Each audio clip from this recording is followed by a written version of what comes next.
Let me pivot ahead. All the polls, I know you've seen them, they show that there has been a sea change in terms of people don't want 4 more years of this. But where the unanimity, or at least the plurality, starts to fray a little bit is how big the next president should go. If they're going to vote Democrat instead of for this president 4 years later, what comfort level do they have? And we're having playing out, obviously, a racial reckoning in this country. We're hearing some people calling for defunding of police here. We're talking about the conversation of reparations. We don't have a platform yet for the Democratic Party. God knows where we are with the convention. But how would you counsel the party? Is the first priority to win so there's not 4 more years of Trump? Or is it go as big as you can? You know, this is like FDR 2.0, New Deal 2.0. That's where we should go. There's an electorate out there that knows they don't like what they see, but they're worried how far they want to go. We've got to win, but it's not enough to win. We've got to win big. And that means winning in Texas. And I'll tell you why. Donald Trump, in no uncertain terms, signaled that if he loses this election in November, he won't accept the results. He literally would not tell Chris Wallace in an interview this weekend that if he were the loser, that he would accept the results. So he's been very clear that he's going to use the pretext of voter fraud and mail-in ballots, specifically where you have large Democratic victories, to try to call the results into question and conceivably order his attorney general to try to invalidate the results. What's the answer to that?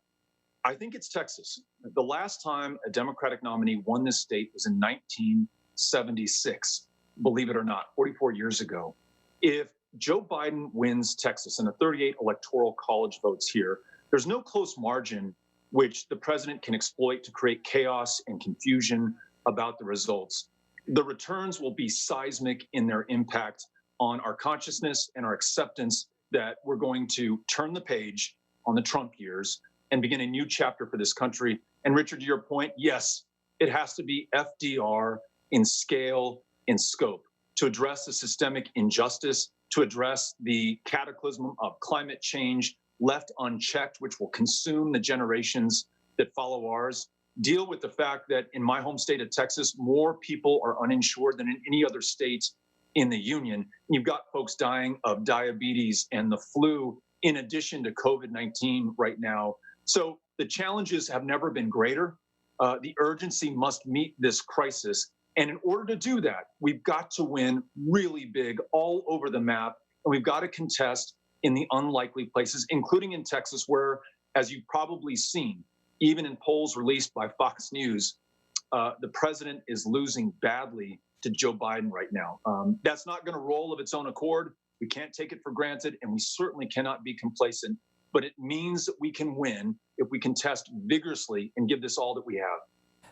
I've tried, I'm not sure successfully. I've done some reporting along the border and also done a lot of pieces on Dreamers. And I've said to people, I don't care where you fall politically, if you've met one of these kids and what they've gone through, you'd want them part of America, talking about the Dreamers. Conversely, if you go along the border and you see what some of these people are running from and what they do to be part of America, again, you'd say, yeah, let's make them part of this fabric. And that's not Pollyannish. I really believe if they got to see it, just like if they went into an ICU and saw what was going on, maybe the skeptics would go away on COVID.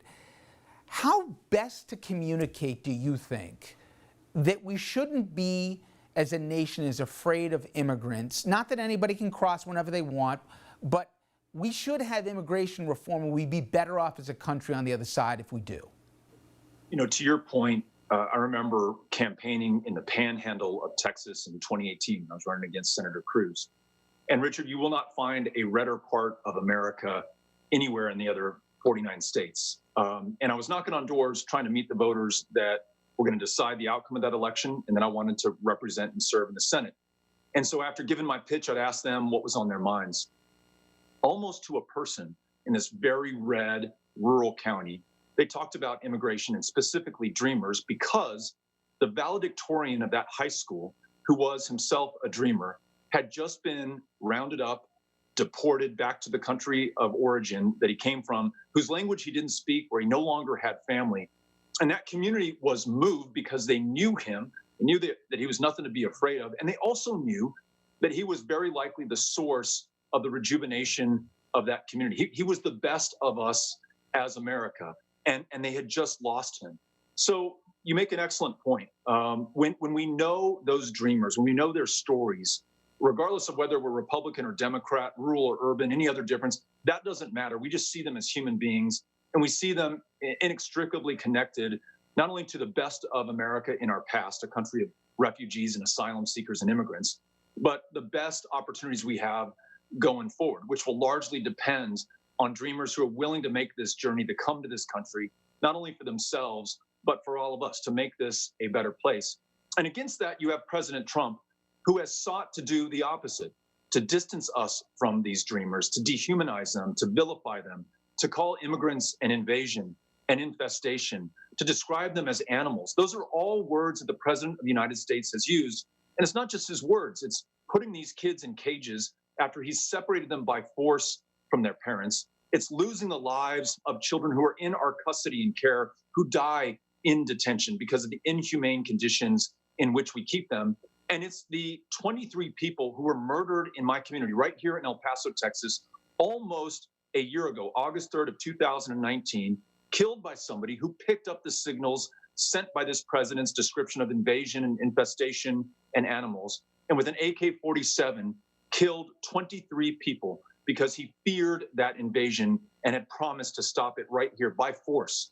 So this is what we're up against in this country right now, and it's incumbent upon all of us to share these stories of these immigrants and to share our larger story of America, which is the story of immigration and of refugees and asylum seekers who have made us better by their very presence. This is another facet of the 2020 election that makes it the most defining, decisive election since 1860. On every key issue, we are going to choose a very clear path one way or the other. And immigration is a perfect example of that. Deport every single person who's here, who's undocumented, including these dreamers, or make sure that they have a path to citizenship to contribute to their full potential to the promise of this country. That's the choice on the ballot in 2020. Beto O'Rourke, I really appreciate the time today. Thank you so much. Thanks for having me on. I appreciate it.